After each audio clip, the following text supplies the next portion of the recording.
Item ಯಾವುದೇ ಇರಲಿ try ಮಾಡಿ ಆಚಿ ಚಿಕನ್ ಮಸಾಲಾ. ಓಕೆ, ಬಿಜೆಪಿ ಶಾಸಕರಿಂದ ಬಹುತೇಕ ಮತದಾನ ಮುಕ್ತಾಯ ಅಂತೆ. ಬೆಳಗ್ಗೆ ಮತದಾನ ಪ್ರಕ್ರಿಯೆ ಆರಂಭ ಆಗೋಕ್ಕೂ ಮುನ್ನಾನೇ ಬಂದ್ಬಿಟ್ಟಿದ್ರು ಶಾಸಕರು. ಬಿಜೆಪಿಯ 61 ಶಾಸಕರು ಕೂಡ ತಮ್ಮ ಹಕ್ಕು ಚಲಾವಣೆ ಮಾಡಿದ್ದಾರೆ. ವಿಜೇಂದ್ರ ಆರ್ ಅಶೋಕ್, ಅಶ್ವಥ್ ನಾರಾಯಣ್ ಬಿಜೆಪಿ ಶಾಸಕರು ಬಹುತೇಕ ತಮ್ಮ ಓಟ್ ಹಾಕಿದ್ದಾರೆ. ಮತದಾನ ಪ್ರಕ್ರಿಯೆ ಮುಕ್ತಾಯಗೊಂಡಿದೆ ಬಿಜೆಪಿ ಶಾಸಕರಿಂದ. 61 ಜನ ಶಾಸಕರು ಎಲ್ಲರೂ ಕೂಡ ಹಕ್ಕು ಚಲಾವಣೆ ಮಾಡಿದ್ದಾರಂತೆ. ವಿಜೇಂದ್ರ ಅವರು, ಆರ್ ಅಶೋಕ್, ಅಶ್ವಥ್ ನಾರಾಯಣ್ ಸೇರಿದಂತೆ ಮುನಿರತ್ನ, ಜನಾರ್ದನ ರೆಡ್ಡಿ ಕೊನೆಯಲ್ಲಿ ಬಂದು ಓಟ್ ಮಾಡಿದ್ದಾರೆ.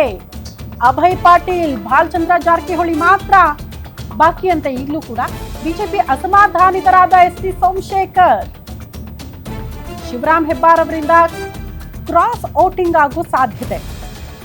ಉಚ್ಚಾಟಿತರು ಅವರು ಕ್ರಾಸ್ ವೋಟಿಂಗ್ ಅನ್ನೋದಕ್ಕಿಂತ ಪಕ್ಕ ಅವ್ರ ಪಕ್ಷ ನಿಷ್ಠೆ ಎಲ್ಲ ತೋರಿಸೋ ಸಾಧ್ಯತೆಗಳು ತೀರಾ ವಿರಳ ಅಂತ. ಆಲ್ರೆಡಿ ಅವರು ಪಕ್ಷದಲ್ಲಿದ್ದಾಗಲೇ ಪಕ್ಷ ನಿಷ್ಠೆ ತೋರಿಸಿಲ್ಲ, ಇನ್ನು ಕ್ರಮ ಆದ ಮೇಲೆ ಪಕ್ಷ ನಿಷ್ಠೆ ತೋರಿಸ್ತಾರೆ ಅನ್ನೋದನ್ನ ಊಹೆ ಮಾಡೋಕ್ಕೂ ಆಗಲ್ಲ ಬಿಡಿ.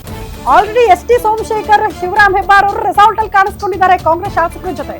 ಅವ್ರು ಬಿಜೆಪಿಗೆ ಪಕ್ಷ ನಿಷ್ಠೆ ತೋರಿಸೋದಕ್ಕೆ ಸಾಧ್ಯನಾ? ಖಂಡಿತ ಇಲ್ಲ.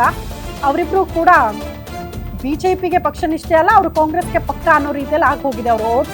ಅಭಯ್ ಪಾಟೀಲ್, ಬಾಲಚಂದ್ರ ಜಾರಕಿಹೊಳಿ ಅವರು ಸದ್ಯಕ್ಕೆ ಬಾಕಿ ಅಂತ ಅವರಿಬ್ಬರದೇ ಓಟ್ ಬರ್ತಾರೆ. ಇನ್ನೇನು ಎಲೆಕ್ಷನ್ಗಳಿಂದ ಸಾಯಂಕಾಲ 4 ಗಂಟೆ ತನಕ ಸಮಯ ಇದೆ. So ST. Somashekar, Shivaram Hebbar cross voting ಸಾಧ್ಯತೆ ಅನ್ನೋ ಮಾತೇ ಬರಲ್ಲ ಅಂತ ನಾನು ಅನ್ಕೊಳ್ತೀನಿ. ಬಿಕಾಸ್ ಕಾಂಗ್ರೆಸ್ ಶಾಸಕರ ಜೊತೆ ಅವರು ಕೂಡ ಕಾಣಿಸ್ಕೊಂಡಿದ್ದಾರೆ. ಇಬ್ರು ಪಕ್ಷದಲ್ಲಿಲ್ಲ, ಪಕ್ಷದಿಂದ ಆಚೆ ಹಾಕಿದ್ದಾರೆ. ಮತ್ತಿನ್ಯಾಕೆ ಪಕ್ಷದ ಅಭ್ಯರ್ಥಿ ವೋಟ್ ಮಾಡ್ತಾರೆ ಅವರು? ಅಗೇನ್ ಕಾಂಗ್ರೆಸ್ ಕಡೆಗೆ ಅವರ ಒಲವು, ಹಾಗಾಗಿ ರೆಸಾರ್ಟ್ ಕಾಣಿಸ್ಕೊಂಡ್ರು, ಕಾಂಗ್ರೆಸ್ ಶಾಸಕರ ಜೊತೆಗೆಲ್ಲ ಇದ್ದಾರೆ ಅಂತ ಎಲ್ಲ ಮಾಹಿತಿ ಇದೆ. ಅದರ್ವೈಸ್ ಈಗ ಯತ್ನಾಳ್ ಅವ್ರು ಬಂದ್ರ ಅನ್ನೋದ್ರ ಬಗ್ಗೆ ಕುತೂಹಲ ಇದೆ. ಯತ್ನಾಳ್ ಅವರು ಪಕ್ಷ ನಿಷ್ಠೆ ತೋರಿಸ್ತೀನಿ ಅಂದಿದ್ದಾರೆ. ಅವರು ಕೂಡ ಯಾವ ಕ್ಷಣದಲ್ಲಾದರೂ ಬಂದು ಓಟ್ ಹಾಕಬಹುದು. ನೋಡಿ, ಮುನಿರತ್ನ ಅವರು ಓಡೋಡಿ ಹೋಗಿ ಓಟ್ ಮಾಡ್ತಾ ಇರೋದು. ಆರ್ ಅಶೋಕ್ ಅವರು, ಅಶ್ವಥ್ ನಾರಾಯಣ್ ಅವರು, ವಿಜೇಂದ್ರ ಅವರು ಎಲ್ಲರೂ ಕೂಡ ಬಂದು ತಮ್ಮ ಹಕ್ಕು ಚಲಾವಣೆ ಮಾಡಿರುವ ದೃಶ್ಯ. ಈ ಬಗ್ಗೆ ಮತ್ತಷ್ಟು ಡೀಟೇಲ್ಸ್ ಅನ್ನ ಕೊಡ್ತಾರೆ political bureau head Maruti Pavagada ದೂರವಾಣಿ ಸಂಪರ್ಕದಲ್ಲಿ. ಮಾರುತಿ, ತಮ್ಮ ಅಭ್ಯರ್ಥಿಗಳು ಅಂದ್ರೆ ಬಿಜೆಪಿಯ ಅಭ್ಯರ್ಥಿ ಪರವಾಗಿ ಶಾಸಕರೆಲ್ಲ ಬಂದು ಓಟ್ ಮಾಡಿದ್ರು ಅಂತ. ಯತ್ನಾಳ್ ಅವರು ಬಂದ್ರ ಕುತೂಹಲ. ಇನ್ನೊಂದು ಬ್ರೇಕಿಂಗ್ ಅಲ್ಲಿ ನೋಡ್ತಾ ಇದೆ, ಎಸ್.ಟಿ. ಸೋಮಶೇಖರ್, ಹೆಬ್ಬಾರ್ ಅವರು ಕ್ರಾಸ್ ಔಟ್ ಮಾಡೋ ಸಾಧ್ಯತೆ ಅನ್ನೋ ಮಾತೇ ಬರಲ್ಲ ಅಂತ. ಕಾಂಗ್ರೆಸ್ ಶಾಸಕರ ಜೊತೆಲ್ಲ ಕಾಣಿಸ್ಕೊಂಡ್ರು, ರೆಸಾರ್ಟ್ ಅಲ್ಲಿ ಕಾಣಿಸ್ಕೊಂಡಿದ್ದಾರೆ. ಇನ್ನೇನು ಇದರಲ್ಲಿ 2 ಪ್ರಶ್ನೆನೇ ಇಲ್ಲ ಅಂತ. ಪಕ್ಷ ನಿಷ್ಠೆ ತೋರ್ಸಕ್ ಸಾಧ್ಯನಾ ಇಬ್ರು ನಾಯಕರು ಅಂತ? ಇಲ್ಲ, ಅವರನ್ನ ಬಿಜೆಪಿಯಿಂದ ಉಚ್ಚಾಟನೆಗೊಂಡಿರೋದ್ರಿಂದ ಈಗ ಪಕ್ಷೇತರ ಶಾಸಕರು ಅಂತಾನೆ ಕನ್ಸಿಡರ್ ಮಾಡೋದು. ಹೀಗಾಗಿ ಬಹಳಷ್ಟು ದಿನಗಳಿಂದ, ಬಹಳಷ್ಟು ತಿಂಗಳುಗಳಿಂದ ಕಾಂಗ್ರೆಸ್ ಜೊತೆನೆ ಬಹಳಷ್ಟು ಒಡನಾಟ ಇದೆ. ಈ ಹಿಂದೆ ಕಾಂಗ್ರೆಸ್ ಅಲ್ಲೇ ಇದ್ದಂತವರು ಬದಲಾದ ರಾಜಕೀಯ ಸನ್ನಿವೇಶದಲ್ಲಿ ಬಿಜೆಪಿಗೆ ಬಂದಿದ್ರು. ಈಗಷ್ಟೇ ಮತದಾನ ಮಾಡೋದಕ್ಕೆ ಇಬ್ರು ಕೂಡ ಜಂಟಿಯಾಗಿ ಬಂದ್ರು ವಿಧಾನಸೌಧಕ್ಕೆ. ಅದು ಕಾಂಗ್ರೆಸ್ ಶಾಸಕರಾದಂತಹ ರಾಯರೆಡ್ಡಿ ಅವರ ಜೊತೆ, ಕಾಂಗ್ರೆಸ್ನ ಹಿರಿಯ ಶಾಸಕ ರಾಯರೆಡ್ಡಿ ಅವರ ಜೊತೆ ಈಗ ಮತದಾನ ಮಾಡುವಂತಹ ಮತಗಟ್ಟೆ ಕೇಂದ್ರಕ್ಕೆ ಹೋಗ್ತಾ ಇದ್ದಾರೆ. ಎಸ್.ಟಿ. ಸೋಮಶೇಖರ್, ಶಿವರಾಮ್ ಹೆಬ್ಬಾರ್ ಇಬ್ರು ಕೂಡ. ಶಿವರಾಮ್ ಹೆಬ್ಬಾರ್ ಅಂತೂ ಮಾಧ್ಯಮಗಳ ಕಡೆ ನೋಡಿ ಕೈ ಬೀಸಿ ಕೂಡ ಒಳಗಡೆ ಹೋದ್ರು. ಹೀಗಾಗಿ ಬಹುತೇಕ ಕಾಂಗ್ರೆಸ್ ಅಭ್ಯರ್ಥಿಯ ಪರವಾಗಿ 2 ಮತಗಳು ಕೂಡ ಚಲಾವಣೆ ಆಗೋದ್ರಲ್ಲಿ ಯಾವುದೇ ಡೌಟು ಇಲ್ಲ. ಇಲ್ಲಿವರೆಗೂ ಆಗಿರುವಂತಹ ಬೆಳಗ್ಗಿನಿಂದಲೂ ಮತದಾನದಲ್ಲಿ ಒಟ್ಟಾರೆ ಬಿಜೆಪಿಯ 63 ಶಾಸಕರ ಪೈಕಿ ಜನಾರ್ದನ್ ರೆಡ್ಡಿ ಅವರನ್ನ ಸೇರಿದ್ರೆ 63 ಶಾಸಕರಾಗ್ತಾರೆ. 63 ಶಾಸಕರ ಪೈಕಿ 61 ಶಾಸಕರು ಈಗಾಗಲೇ ಮತದಾನವನ್ನ ಮಾಡಿ ಮತ್ತೆ ಬಿಜೆಪಿ ಶಾಸಕಾಂಗ ಪಕ್ಷದ ಕಚೇರಿಯಲ್ಲಿ ವಿರೋಧ ಪಕ್ಷ ನಾಯಕರ ಕೊಠಡಿಯಲ್ಲಿ ಬಂದಿದ್ದಾರೆ. ಮತ್ತೊಂದು ಕಡೆ ಜೆಡಿಎಸ್ ಇಂದ ಜಿ.ಟಿ. ದೇವೇಗೌಡರು ಬೆಳಗ್ಗೆ ಮತದಾನ ವಾಪಸ್ ತಮ್ಮ ಸದಸ್ಯ ನಗರದಲ್ಲಿರುವಂತಹ ಮನೆ ಕಡೆ ಹೋಗಿದ್ದಾರೆ. ಕಸಿಂದ ಇಲ್ಲಿವರೆಗೂ ಈಗ ಹೋಗಿದಂತಹ 3 ಜನ, ಬಸವರಾಜ ರೆಡ್ಡಿ ಮತ್ತೆ ಎಸ್.ಟಿ. ಸೋಮಶೇಖರ್ ಹಾಗೂ ಶಿವರಾಮ್ ಹೆಬ್ಬಾರ್ ಸೇರಿದಂತೆ ಬಹುತೇಕ ಕಾಂಗ್ರೆಸ್ ಇಂದ ಇವರಿಬ್ಬರನ್ನ ನಾವು ಕಾಂಗ್ರೆಸ್ ಅವರಂತ ಕರೆಯೋದಕ್ಕೆ ಆಗೋದಿಲ್ಲ. ಆದ್ರೂ ಕೂಡ ಕಾಂಗ್ರೆಸ್ ಅಭ್ಯರ್ಥಿಯ ಪರವಾಗಿ ನಾವು ಮತದಾನವನ್ನ ಮಾಡ್ತೀವಿ ಅಂತ ನಿನ್ನೆ ಬಹಿರಂಗವಾಗಿ ಹೇಳಿಕೆಯನ್ನು ಕೊಟ್ಟಿದ್ದಾರೆ. ಕಳೆದ 2 ದಿನಗಳಿಂದಲೂ ಕೂಡ ರೆಸಾರ್ಟ್ ರಾಜಕಾರಣದಲ್ಲಿ ಇವರು ಕೂಡ ಇದ್ದಿದ್ರಿಂದ ಬಹುತೇಕ ಈ 2 ಮತಗಳು ಕೂಡ ಕಾಂಗ್ರೆಸ್ ಅಭ್ಯರ್ಥಿಯ ಪರವಾಗಿ ಚಲಾವಣೆ ಆಗ್ತವೆ.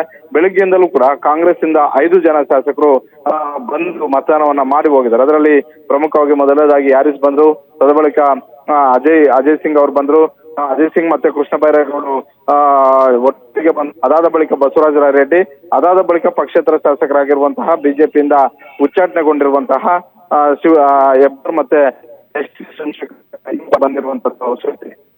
ಓಕೆ ಮಾರುತಿ, ಈಗ ಕಾಂಗ್ರೆಸ್ನ ಲೆಕ್ಕಾಚಾರ ಏನು? ಈಗ ನೀವೇ ಹೇಳ್ದಂಗೆ ಶಿವರಾಮ್ ಹೆಬ್ಬಾರು, ಎಸ್.ಟಿ. ಸೋಮಶೇಖರ್ ಕೂಡ ಆ ಕಡೆನೆ, ಪಕ್ಷೇತರ ಶಾಸಕರು ಕೂಡ ಆಲ್ರೆಡಿ ಬಾಹ್ಯ ಬೆಂಬಲವನ್ನ ಕಾಂಗ್ರೆಸ್ಗೆ ಕೊಟ್ಟಾಗಿದೆ. ಈಗ 28 ಅನ್ನೋ ಲೆಕ್ಕಾಚಾರ ಇದೆಯಲ್ಲ ಒಬ್ಬೊಬ್ಬ ಅಭ್ಯರ್ಥಿಗೆ ಕಾಂಗ್ರೆಸ್ನಲ್ಲಿ, ಎಲ್ಲವೂ ಕೂಡ ವ್ಯಾಲಿಡ್ ಆದ್ರೆ ನಿರಾಯಾಸವಾಗಿ 5 ಜನ ಅಭ್ಯರ್ಥಿಗಳು ಗೆದ್ದು ಬಿಡ್ತಾರೆ ಅಂತ ಹೇಳಬಹುದಾ ಕಾಂಗ್ರೆಸ್ನಲ್ಲಿ?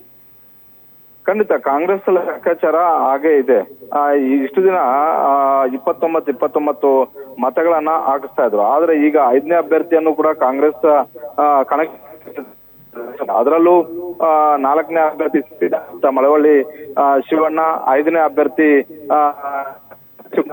ಮುಖ್ಯಮಂತ್ರಿ ಆಗಿರೋದ್ರಿಂದ ಬಹುತೇಕ ಇಬ್ಬರನ್ನು ಕೂಡ ಗೆಲ್ಲಿಸ್ಕೊಳ್ಳೇಬೇಕು ಅನ್ನುವಂತ ಒಂದು ನಿರ್ಧಾರವನ್ನ ಸಿದ್ದರಾಮಯ್ಯ ಮತ್ತೆ ಡಿ.ಕೆ. ಶಿವಕುಮಾರ್ ಅವರು ಮಾಡಿರುವಂತದ್ದು. ಕಾಂಗ್ರೆಸ್ ಇಂದ ಕಣದಲ್ಲಿರುವಂತಹ 5 ಅಭ್ಯರ್ಥಿಗಳು ಗೆಲ್ಲಬೇಕು ಅನ್ನುವಂತ ಒಂದು ಲೆಕ್ಕಾಚಾರದಲ್ಲಿ ಸ್ಟ್ರಾಟಜಿಯನ್ನ ಮಾಡಿರುವಂತದ್ದು. ನಿನ್ನೆ ಅಣಕು ಮತದಾನವನ್ನ ಪದೇ ಮಾಡುವಂತ ಒಂದು ಕೆಲಸ, ನಿನ್ನೆ ಡಮ್ಮಿ ವೋಟಿಂಗ್ ಮಾಡಿಸುವಂತ ಒಂದು ಕೆಲಸ ರೆಸಾರ್ಟ್ ಅಲ್ಲಿ ಬೆಳಗ್ಗೆನೂ ಮಾಡಿದ್ರು, ಅದಾದ ಬಳಿಕ ಸಂಜೆನೂ ಕೂಡ ಮಾಡಿದ್ರು. ಕೆಲವೊಂದಷ್ಟು 3-4 ಜನ ಶಾಸಕರಿಂದ ಬರೆಯೋದು ಕೂಡ ತಪ್ಪಾಗಿತ್ತು. ಅದನ್ನ ಯಾವ ರೀತಿಯಾಗಿ ಬರಿಬೇಕು ಅನ್ನುವಂಥದ್ದನ್ನು ಕೂಡ ಹೇಳಿ ಕಳಿಸಿದ್ದಾರೆ. ಹೀಗಾಗಿ ಪ್ರತಿಯೊಬ್ಬ ಅಭ್ಯರ್ಥಿಗೆ 28 ಶಾಸಕರು ಮತದಾನ ಮಾಡ್ಬೇಕು ಅಂತ ನಿರ್ಧಾರವನ್ನ ಮಾಡಿ ಪ್ರತಿ ಒಂದೊಂದು ಬಸ್ಗೆ 5 ಬಸ್ಸುಗಳೀಗ ಬಿಡದಿ ರೆಸಾರ್ಟ್ ಇಂದ ಹೊರಟಿರುವಂತದ್ದು. ಈಗಾಗಲೇ ವಿಧಾನಸೌಧಕ್ಕೂ ಕೂಡ ರೀಚ್ ಇದಾವೆ.